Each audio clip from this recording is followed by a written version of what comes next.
Welcome to Histology. A soft hum, a vibration felt behind your eyes, and the unsettling sensation that your body is no longer under your control. You ascend, yet you don't physically stand. You move, but nothing around you shifts. Then you see it, your own body, still lying there. This is the astral plane, often described as a place of profound wisdom and healing. However, what is frequently left unsaid is that it's also a realm of intense hunger, hidden traps, and deceptive entities that may appear divine, but speak only falsehoods. Some individuals who journey here return enlightened, others come back profoundly altered and broken, and a tragic few never return at all. This realm bears many names: the world behind the world, the plane of thought, the domain of spirits. It is neither a dream nor a mere metaphor, and it is certainly not a safe haven. The astral plane is depicted as a dimension just beyond the fabric of our own reality. It's close enough to be perceived, yet never fully integrated with us. It can be seen as layered over reality, much like skin covers muscle, or perhaps buried beneath it, similar to a shrouded form.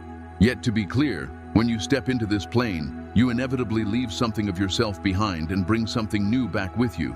In Theosophy, an occult movement from the 19th century that aimed to reveal the hidden structure of existence, the astral plane was mapped in distinct stages. It was presented as a layered universe, with the astral realm situated directly above the physical world. This was conceived as a place where emotions become solidified and desires float like ephemeral smoke. Helena Blavatsky, the founder of Theosophy, issued warnings about certain entities inhabiting this space. She claimed they were born from human thoughts and gained power through excessive attention. She referred to these beings as elementals, describing them as parasitic mistakes brought to life. In Kabbalistic belief, this plane mirrors the realm of Yetzirah, known as the world of formation. This is a transitional space between the divine and the material, a domain where angels operate, where visions take shape, and where souls are forged. However, even Kabbalists acknowledged its inherent dangers, for creation is indiscriminate in what it brings forth, and the astral realm operates similarly. Ceremonial magicians have devoted their entire lives to mastering this domain. They employ cryptic sigils, protective circles, and incantations in long-forgotten languages, driven by an underlying fear because they are acutely aware of what lurks there. They refer to it as the plane of testing, a realm where abstract thought transforms into tangible structure and sheer will becomes a potent weapon. In this volatile space, a single error can unravel one's entire existence.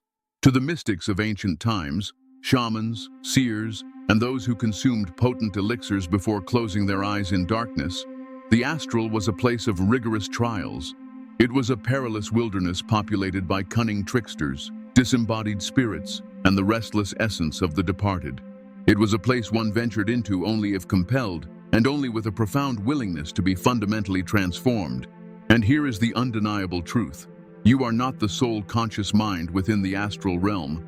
You are not the only entity capable of shaping its reality. Indeed, you are not even the most powerful presence there.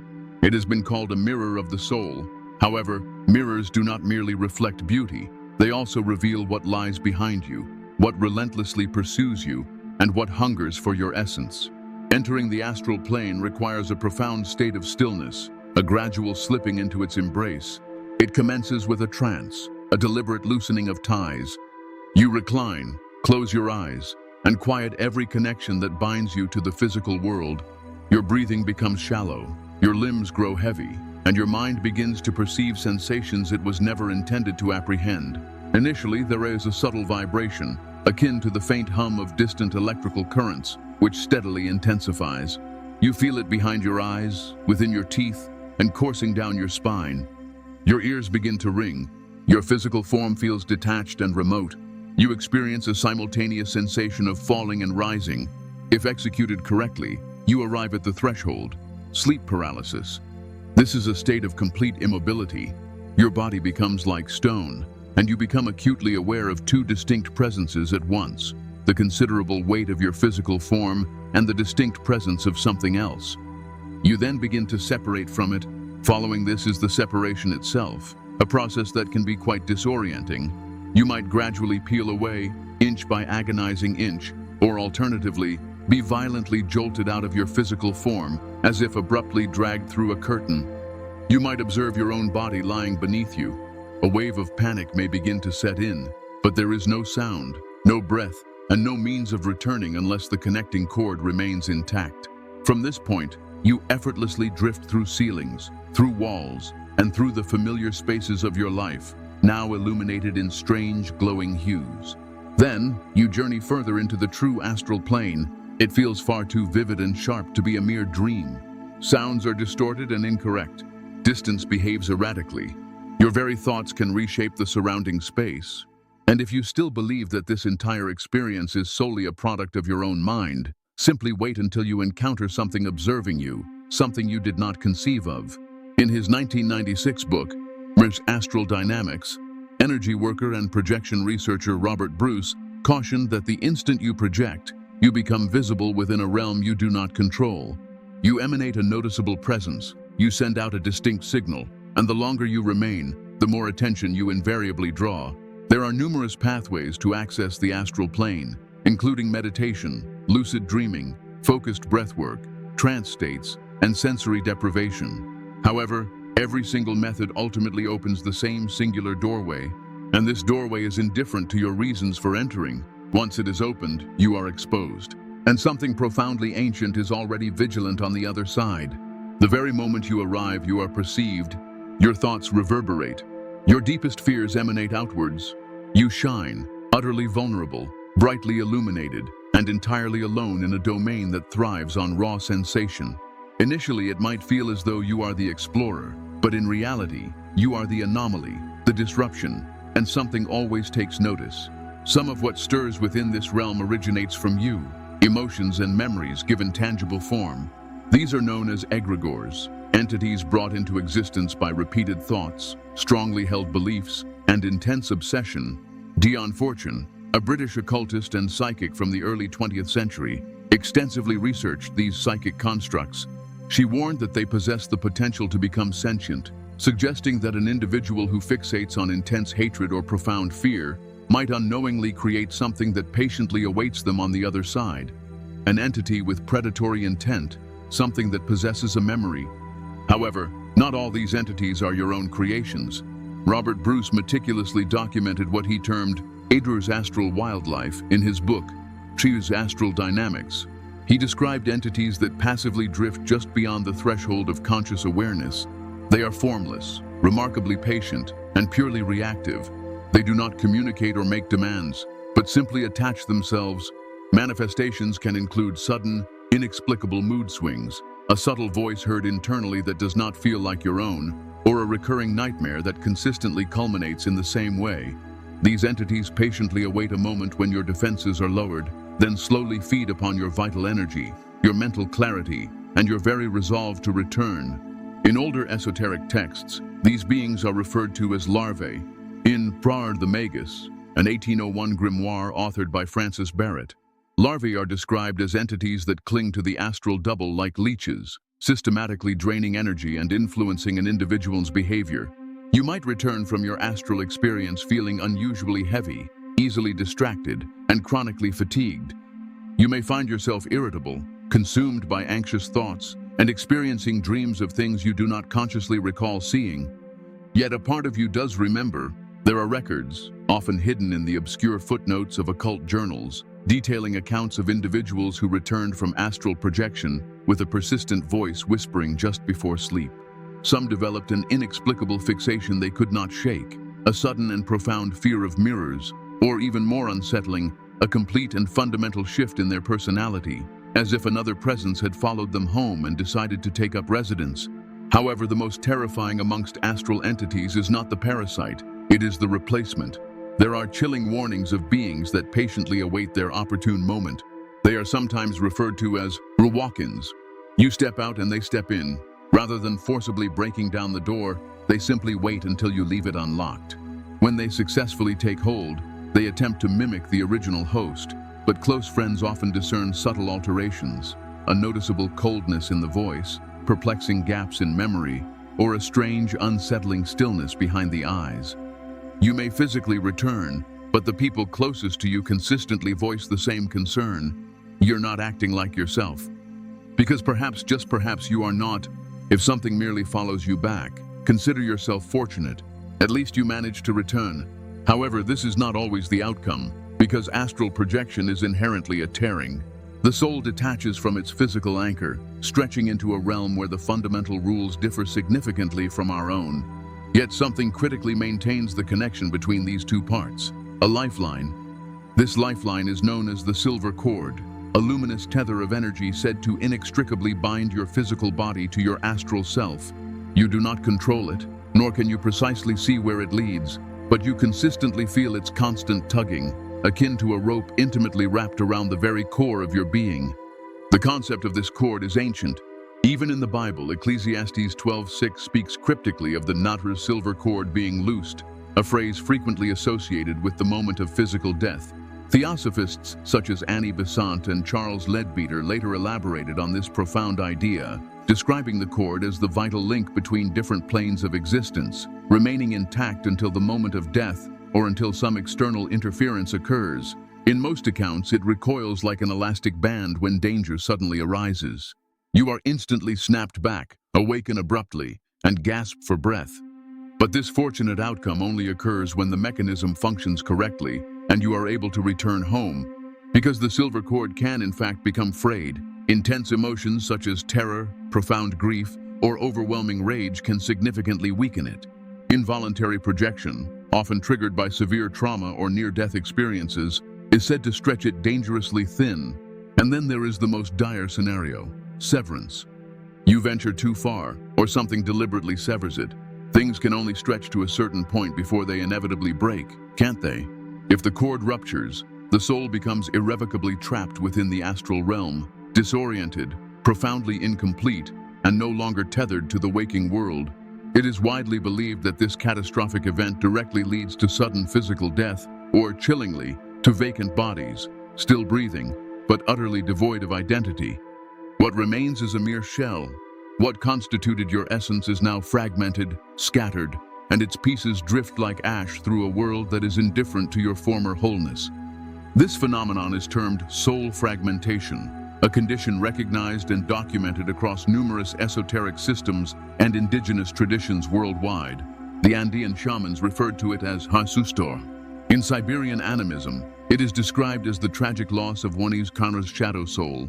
In contemporary spiritual healing practices, it is characterized as a portion of the self breaking off during a traumatic experience and becoming lost, sometimes within the astral plane itself, and at other times within the echoes of the past. The symptoms are profound. You cease to feel complete. Memories inexplicably vanish.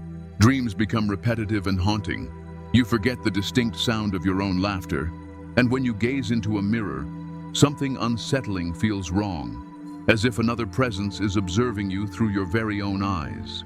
Some individuals dedicate years to the arduous task of retrieving these missing pieces through elaborate ritual, extensive journeying, or even personal sacrifice. Others, tragically, never even realize what they have irretrievably lost. They simply fade away quietly and slowly, because without the silver cord there is no reliable map back. Some traps are deceptively beautiful, and within the astral plane, not all dangers manifest with visible claws. There are radiant figures, exuding calm, glowing with inner warmth and serenity, who speak with perfect crystal clarity. They offer profound comfort, deep wisdom, and powerful healing. They know your name. They are intimately aware of your past. They address your deepest wounds and promise you a profound sense of purpose. Guides, teachers, angels. These are the false light beings, entities that appear unequivocally divine, but serve a fundamentally different objective: to ensnare and bind you. The term Nanaur false light is most prominently featured in modern esoteric thought, particularly in the writings of Bernard Genther and Cameron Day. They argue that these entities inhabit the astral plane as the actual architects of intricate spiritual control systems. They meticulously construct illusions that feel undeniably true, and once you accept them, you begin to perceive everything through the skewed lens they provide. They may offer compelling visions of past lives, intricate symbols, and complex hierarchies. However, what they are truly doing is assigning roles, attaching labels, and forging chains. Some travelers recount being informed that they were a Chan's chosen soul, a Yi-Chan messenger, or an Chan's ascended being, but always with a crucial condition: they must agree to continue the Yi-Chan work. Only if they return, only if they submit. Those who dare to resist these beings speak of abrupt and disturbing shifts in their encounters. The benevolent light suddenly turns harsh and piercing. The comforting voices twist into something sinister and unsettling. The initial warmth transforms into cold, unyielding judgment. The love offered was, in fact, entirely conditional. The grand vision swiftly collapses. You then perceive the cold mechanical structure hidden behind the illusion. You realize you were never truly being guided. You were being meticulously shaped. In Gnostic cosmology, this oppressive system is understood through the concept of archons, false gods who cunningly mimic heavenly light, but whose true purpose is to trap souls within unending cycles of ignorance. According to these ancient texts, both the material and astral realms are governed by these impostors. They are beings that offer superficial comfort and deceptive reassurance to distract you from the intricate cage they have meticulously constructed around your consciousness. In certain theosophical writings, even what are considered Tanun higher beings are presented as part of a rigid hierarchy. You are allowed to ascend only by strictly adhering to their predetermined path. But what if that path merely loops back on itself? What if the light itself is just a more elegantly designed prison? This is the insidious false light trap, and you will not initially realize you have stepped into it. By the time you finally perceive the subtle bars, you will have already, unknowingly, constructed the cage yourself. The astral plane, by many accounts, is not merely a realm populated by wandering souls and predatory entities. It is also a landscape profoundly shaped by memory. Emotions do not simply dissipate there, they fester. They endlessly repeat. Scenes of trauma and pain simply replay again and again. Death is caught in a perpetual mid-scream. Pain persists without a physical form to finally end it. Fear becomes so concentrated it distorts the very fabric of space around it. The occultist C.W. Leadbeater, writing in the early 20th century, described these zones as etheric remnants, impressions indelibly burned into the astral field by traumatic deaths or profound madness. But even older traditions hinted at this phenomenon.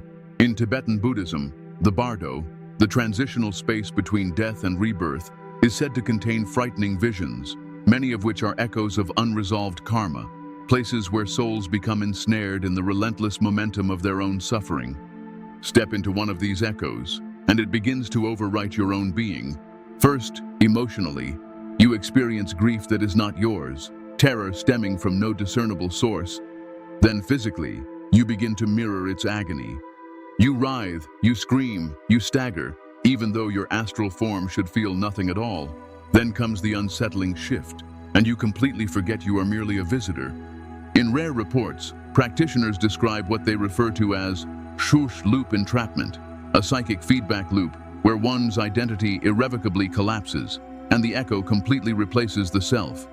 You begin to genuinely believe that this is your death, your loss, your madness, your slow erosion. Some who manage to return describe vivid, unexplainable dreams, memories of rooms they have never entered, final moments that are definitively not their own. In extreme cases, they begin to adopt traits, behaviors, and even deep-seated fears that belong entirely to the echo. They carry the burden of its pain, perpetuating it. But what happens if you don't return at all? Then you become an intrinsic part of the pattern. The imprint grows stronger, more detailed, and it now chillingly includes you. Sometimes merely projecting into the astral plane simply wears you down. Prolonged journeys through that realm have left travelers feeling utterly emptied, spiritually depleted in ways that no amount of sleep or physical nourishment can ever fully restore. The body continues to move, but the fundamental will falters. The physical world may appear the same, yet nothing truly stirs within the individual. In occult circles, this profound collapse is sometimes referred to as soul fatigue. In Andean tradition, it aligns with the concept of annun padida de alma, which describes a quiet, gradual fading of the spirit after too much has been witnessed or profoundly felt. Healers speak of Onev's energy being stretched perilously thin, as if the self has been too widely distributed across too many distinct places. Even the most seasoned practitioners struggle with this. Aleister Crowley explicitly warned of the significant dangers associated with overextending the astral body without proper grounding techniques. Dion Fortune described a noticeable dulling of the senses after intense magical workings, a cost she considered unavoidable for those who journey too frequently or neglect their essential recovery. Some individuals cease dreaming altogether. Others lose all interest in the physical world. Food loses its taste. Laughter feels distant and hollow. The perception of time begins to blur. The astral plane demands a greater toll with each subsequent visit, and those who return may find the price increasingly difficult to pay. The astral plane is inherently dangerous because it actively listens, because it constantly watches, and because it patiently waits. It entices with promises of profound beauty and astonishing wonder. However, behind every captivating vision lies a challenging test, and behind every tempting promise, a subtle trap. The very instant you leave your physical body, something else inevitably takes notice. Something ancient, immensely patient, and perpetually hungry. It holds no concern for why you arrived. It only desires to know how long you intend to stay. This is the veiled place beyond our perception where the departed whisper, the lost wander aimlessly, and light itself can be a deception. You can cross into it with a mere thought, but returning from it demands everything you possess. And sometimes everything is simply not enough.